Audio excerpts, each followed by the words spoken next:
জয় জগন্নাথ বন্ধুরা, কেমন আছো সবাই? জগন্নাথ তোমাদের সকলকে সুস্থ এবং ভালো রাখুক। আজ আমরা গিয়েছিলাম জগন্নাথ দেবের সমাবেশ দর্শন করতে। তবে হ্যাঁ, এইবার কিন্তু আমরা পুরীর জগন্নাথ মন্দিরে যাইনি, আমরা গিয়েছিলাম কটকের জগন্নাথ মন্দিরে। তো প্রত্যেকবারের মতোই আমরা বাসের জন্য অপেক্ষা করছিলাম। আসলে খুব সহজে কি আর প্রভুর দর্শন পাওয়া যায়, সেটা অনেক ভাগ্যের ব্যাপার। আমরা আমাদের গন্তব্যে যাওয়ার জন্য রওনা দিলাম। তারপর আমরা আমাদের গন্তব্যে পৌঁছে দেখি কত সুন্দর না গেটের লাইটিংটা, দারুণ সুন্দর।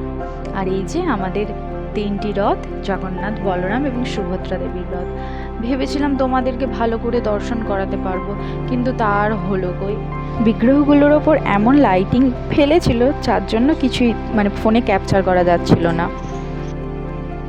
আর দেখুন জগন্নাথ দেবের মন্দিরটা কত সুন্দরভাবে সাজিয়েছে, দুর্দান্ত সাজিয়েছে, তাই না? তারপর আমরা মন্দিরের ভেতরে প্রবেশ করলাম। আর যেহেতু জগন্নাথ দেব, বলরাম, সুভদ্রা রথে বিরাজমান, তার জন্য এইখানে ছোট একটি মূর্তি রয়েছে, বিগ্রহ রয়েছে জগন্নাথ দেবের। তারপর আমরা মন্দিরটা ঘুরে দেখলাম, কারণ এই প্রথমবার আমরা এই মন্দিরে প্রবেশ করলাম।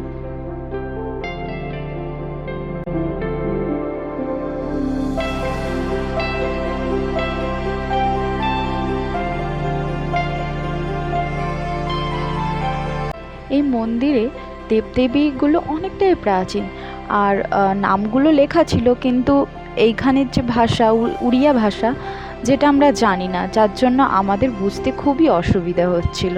তোমরা যদি কেউ জেনে থাকো কমেন্ট করে জানিয়ে দিও প্লিজ।